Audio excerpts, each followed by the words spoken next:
Welcome to Guitar Books, the podcast. My name is Joe McMurray. Today I'm going to be talking about Fingerstyle 101 by Dan Thorpe. This is a popular book on Amazon, and it is a method book teaching you how to play fingerstyle guitar. It's aimed at beginner players, players that have maybe a little experience with open chords and strumming, but they want to get into fingerpicking. This book will not teach you how to play like Tommy Emmanuel or Chet Atkins or the modern players like Andy McKee and Don Ross and Mike Dawes. This is a very basic book for people who generally know their open chords already and they want to learn how to play general finger-picking patterns over chords. This book, he mentions it in the book, it is aimed at, or it's written for players who maybe are older, maybe recent retirees who want to learn how to play fingerstyle guitar, or they used to play and they've gotten away from it while they've been involved in their careers. So it is interesting. He has some nice insights on posture and technique so that you can avoid injury, and it's especially helpful for older players. He also has a lot of psychological information, just tips and techniques on how to learn and memorize and be creative and things like that. This book has a lot of text, there's a lot of reading, a lot of advice. There is one section with a lot of playing, but there actually isn't that much music in this, but for a real beginner player, it will be helpful.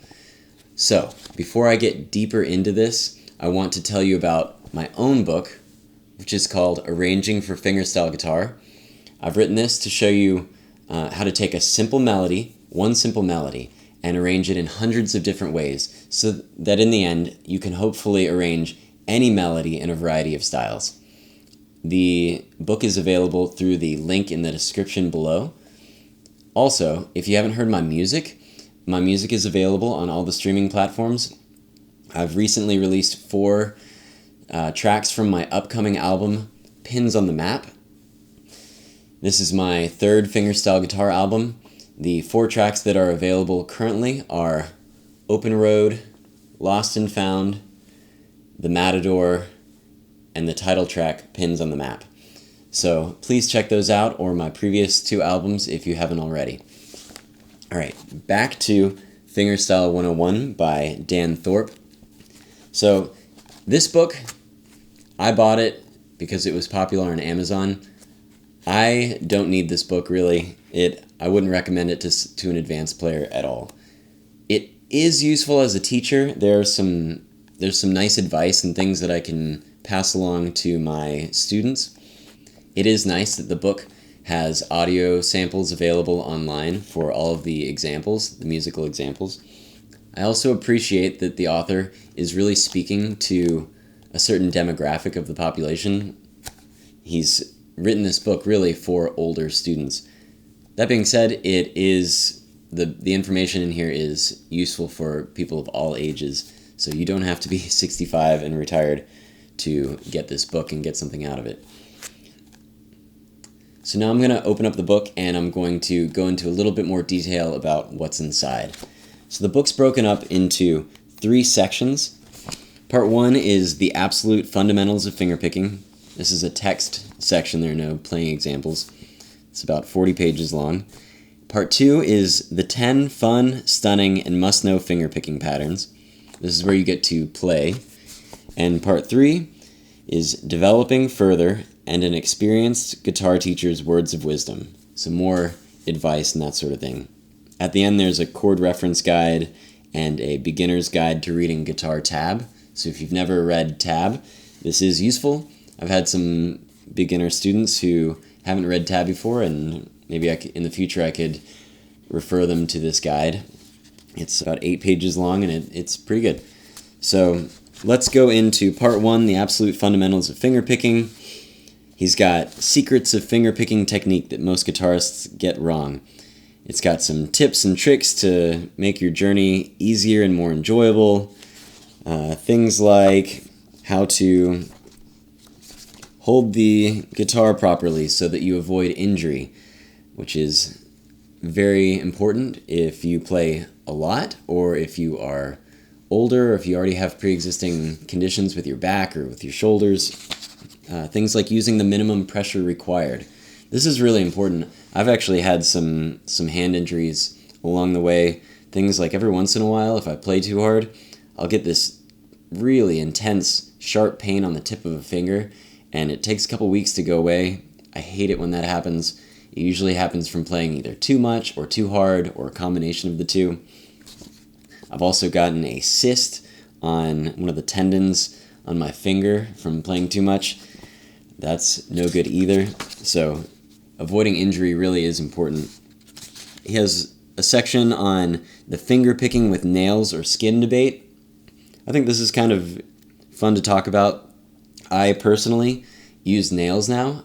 I didn't at the beginning, but then some of the players I was listening to use nails, and I tried it out, and I don't think I could go back. I'm very fortunate that I have strong nails. They don't break on me. They don't wear down very fast. But my tone is much crisper and cleaner. I have more control over the tone. I really like using nails. They're not super long. They're more like classical guitar nails. I don't have a super long thumbnail either, but I really like them. For you, you just have to make a decision on whether it's worth it to you. There are great players who don't use nails, like Tommy Emmanuel, so you can do either or. He has this capo chord improver method that I really like. I've never really thought about it in this way. As you move the capo higher up the fretboard, it does make it's like you have a shorter scale length. The frets are closer together, so a lot of times it's easier to make stretches. It's just easier to play certain things. So he actually likes to use this with his students, and he'll have them start with the capo on maybe the 5th fret and practice it several times there, and then you'll move the capo down to the 4th fret and practice the exercise or the song there, and keep moving it down, and you'll slowly get better. It'll be easier than just starting out with no capo. So that was something useful that I learned, and I will pass on to my students as well. So he's got some tips and tricks like that. He's got 7 deadly fingerpicking mistakes. So then we get to part 2, which is the fingerpicking patterns. So this is where you actually get to play. There are 10 patterns, and for each pattern, he'll give you the basic pattern, and then the basic pattern over a simple chord progression. And then finally he'll have a slightly more interesting example where he might have a moving melody note or a moving bass note or something just to make it a little bit more interesting. These aren't going to be performance pieces that you can play at a gig or really in front of anybody. I mean, they would work really well if you were playing fingerstyle guitar and singing. So you're just playing fingerpicking patterns over the chord progression and you're singing over it, or a friend is singing. Some of these will work very well for that. Some of them could be the basis for creating your own song, but as they are, they're pretty short and simple. So I'm going to play a few of them for you so you get an idea of what I'm talking about. At first, I'll just start with the first one. He calls this the going up pattern. So this is a 6/8 time signature pattern. So you're counting 1, 2, 3, 4, 5, 6. 1, 2, 3, 4, 5, 6. And actually, he says he likes to use the capo here on the 5th fret. So I'll do it like he suggests. So you don't need any fingers down. It's an E minor chord. You could hold the E minor chord. This is actually, you're going to hear this as an A minor chord, but because of the capo, it looks like you're playing an E minor. But anyway, here we go.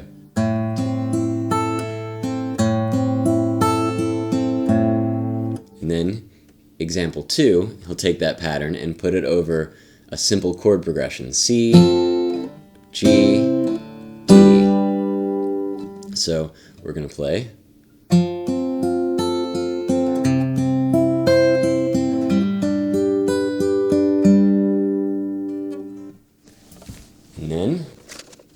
third example, he's going to have a couple moving melody notes, or that there will be a moving melody note in each measure. The chord progression is what he calls the 50s chord progression. It's a 1-6-4-5 in the key of C major. This is C major, A minor, F major, G major. So this is a popular chord progression, and I'll go ahead and play this for you.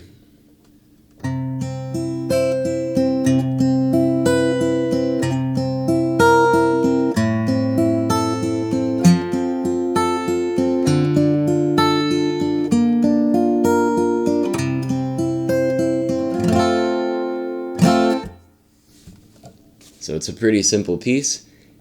It does sound pretty. It would work really well as an intro to a song or an outro. It would work really well underneath somebody singing.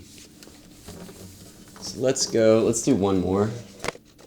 So the next pattern that I'm going to go over is called the London pattern. This is pattern number 7 on page 73. This is a classic Travis picking pattern. I'm going to place the capo on fret 2 as he suggests. So this is Travis picking patterns typically have an alternating bass line. It's different. This is over an E minor chord. You can go root, octave. Sometimes you go root, octave, 5th, octave. These are really popular patterns. If you've ever heard Chet Atkins play or Tommy Emmanuel, they use this when they're playing solo fingerstyle pieces all the time. Most fingerpicking players are good at Travis patterns. So this is an important one to learn, and I'll show you the 3 examples here. So the first one is over an E minor chord, which you'll hear is an F sharp minor, but the capo, it looks like an E minor. Here we go.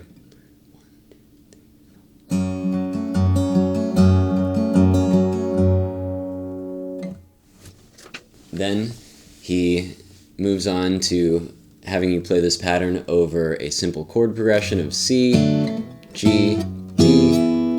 So here we go.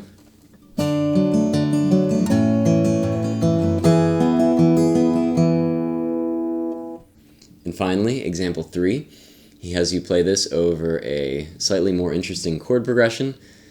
So here we go.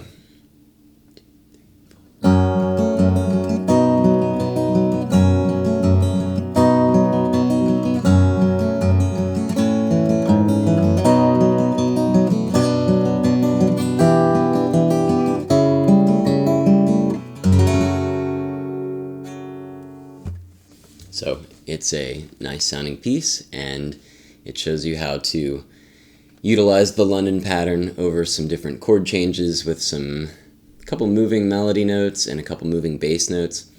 So it's a nice little pattern to learn.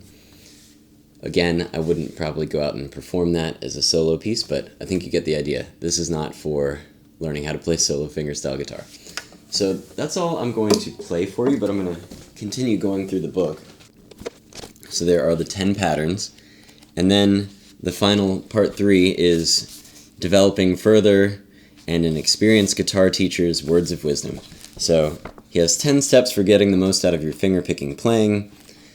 These are useful tips, how to go about setting goals and practicing efficiently so that you get the most out of your playing and you progress as fast as you can, and how to enjoy it along the way. So I would definitely read this if you're experienced. I think it's useful. It was useful for me to read through. Great advice. And then there are a few more words of wisdom at the end. And that's it. So it's not that long of a book. The whole thing, not including the appendices, it's only 113 pages. And only the center section really has much playing. The last section does have an example or two. It's really the middle 55 pages that have examples that you'll play. So this is Fingerstyle 101 by Dan Thorpe. I recommend this to beginner players who have a little bit of experience strumming open chords and they want to start learning fingerstyle. This is not for the player that wants to learn how to play solo fingerstyle guitar. in the styles of Tommy Emmanuel or Chet Atkins or Andy McKee or Don Ross or the way that I play, if you've listened to my music. However, it's a good starting point. After you've been through this book, maybe you'd want to go over to something like the Alfred Beginning Fingerstyle Guitar or Hal Leonard's Fingerstyle Method or the complete Chet Atkins Guitar Method from Mel Bay. These are better starting points for learning to play solo fingerstyle guitar. There are also some other fun books out there, like Bruce Emery's Fingerstyle Guitar from Scratch. There's Ken Perlman's book, Fingerstyle Guitar. There are many different method books out there. One of these method books might work better for you, depending on your skill level and the way that your brain works, how you like to learn. Different books have different types of repertoire, different styles. Some have more of the Travis picking alternating bass technique. Some utilize arpeggiation more for beautiful flowing arrangements. Some kind of give you a sampling of all the different types of fingerstyle guitar. So yeah, I recommend that you look through some of the other videos on my channel. And also, I mentioned it earlier in the episode, but if you haven't checked out my book, it's called Arranging for Fingerstyle Guitar. In this book, I show you how to take one simple melody and arrange it in hundreds of different ways, so that hopefully, in the end, you can arrange any melody for fingerstyle guitar. So in my book, more specifically, I will show you how to add a very simple bass line underneath the melody. I'll show you how to add some inner harmony, how to utilize alternating bass or Travis picking underneath the melody, how to add arpeggiation under the melody, how to put the melody in the bass, how to harmonize the melody with thirds and sixths and tenths, how to utilize natural and artificial harmonics. And then we will move on to transposing the melody to different keys, because every melody sits on the guitar a little bit differently, and a different key might just work better for your arrangement.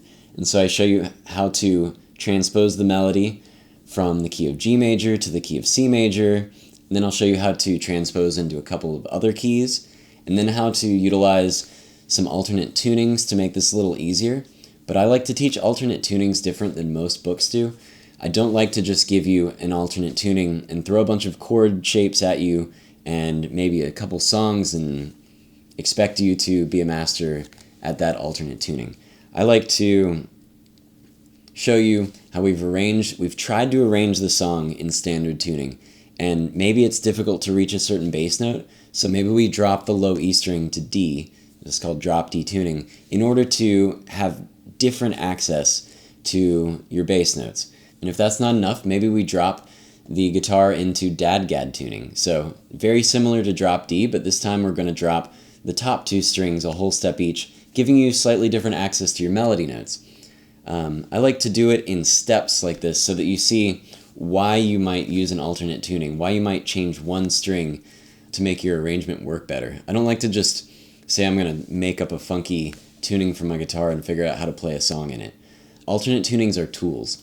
They might give you different access or different inner harmony notes or things like that. Also in my book, I go into a lot of detail on how to reharmonize songs. I've talked about this in other episodes, but I really enjoy reharmonization. For fingerstyle guitar, I find that it's really important because we don't have lyrics. We're singing through the guitar instrumentally, and if you play, verse, chorus, the verses sounding the same can get boring for the listener. If you were singing, you'd have different lyrics.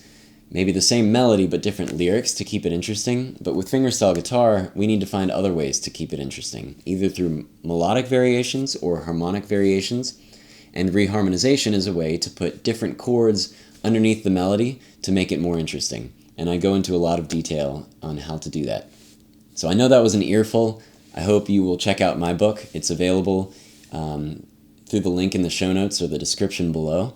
And if you haven't checked out my music, please check out my new tracks from Pins on the Map.